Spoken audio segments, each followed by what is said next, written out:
আমি পতাকা উত্তোলন কৰাৰ ঠিক পাছতেই আমাৰ যি যুদ্ধ হৈ আছে ভাৰত পাকিস্তানৰ, সেই যুদ্ধত যিসকল লোক আমাৰ ভাৰতৰ শ্বহীদ হৈছে তেখেতসকলৰ প্ৰতি শ্ৰদ্ধা জনাই আমি 1 মিনিট সময় আমি মানে পালন কৰিলোঁ।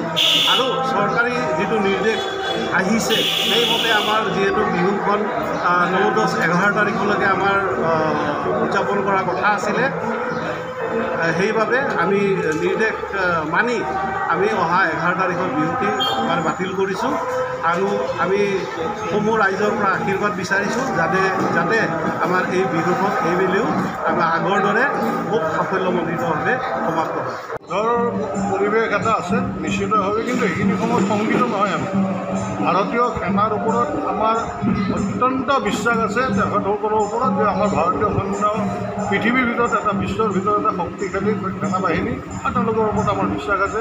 তেওঁলোকে থকাৰ বাবে আজি আমি ভালদৰে ৰাতি টোপনি মাৰিব পাৰোঁ। আৰু এই মুহূৰ্তত আমি এই বেলতলাবাসী ৰাইজ, বেলতলা বিহু কমিটি, আমি সকলো ভাৰতীয় সেনাৰ লগত আছোঁ। আৰু যিসকলৰ ইতিমধ্যে দেশ আৰু মাতৃ ৰক্ষাৰ হেতুকে যিসকলে প্ৰাণ আহুতি দিলে তেখেতসকলৰ প্ৰতি আমি শ্ৰদ্ধাঞ্জলি জনাই আজি আমাৰ প্ৰথম যিটো কাৰ্যসূচী আছিল পতাকা উত্তোলন, সেই পতাকা উত্তোলন কাৰ্যসূচীত আমি তেখেতসকলৰ আপোনাৰ প্ৰস্তুতিৰ বাবে প্ৰাৰ্থনা জনাইছোঁ। ভগৱানগন্ধই তেখেতসকলৰ ত্যাগক যাতে অথলে বা বিফলে নাযায় তাৰ বাবে এটা পৰিৱেশ দিয়ক।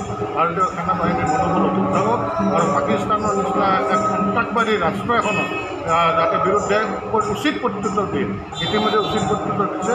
আৰু এই চেগতে যেতিয়া মাননীয় মুখ্যমন্ত্ৰী মহোদয়ে আহ্বান জনালে যে বিহু বাতিল কৰাৰ কাৰণে 11 তাৰিখৰ পৰা, আমিও তথাপিও আমি এখন সভা অনুষ্ঠিত কৰি আমাৰ মতামত ল'লোঁ গোটেই সদস্যসকলৰ পৰা।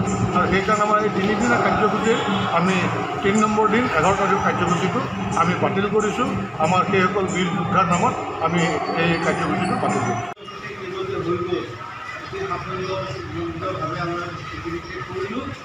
আৰু আমাৰ যি আমি কাৰ্যসূচী আমাৰ বিহু আৰম্ভণিতে আমি যিটো কম লৈছিলোঁ, আমাৰ এই সমাজৰ পৰা সম্পূৰ্ণভাৱে ড্ৰাগছটো আমি আঁতৰাই আমি নিষেধ কৰিব লাগে।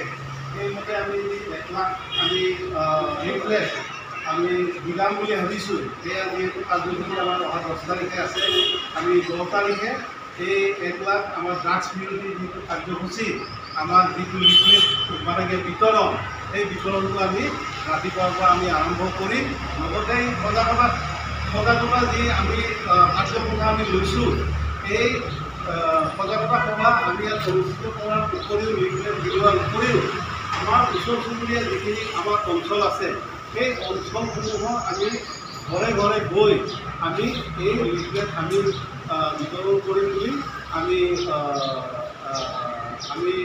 কি কয় কাৰ্যসূচী আমি হাতত ল'লোঁ।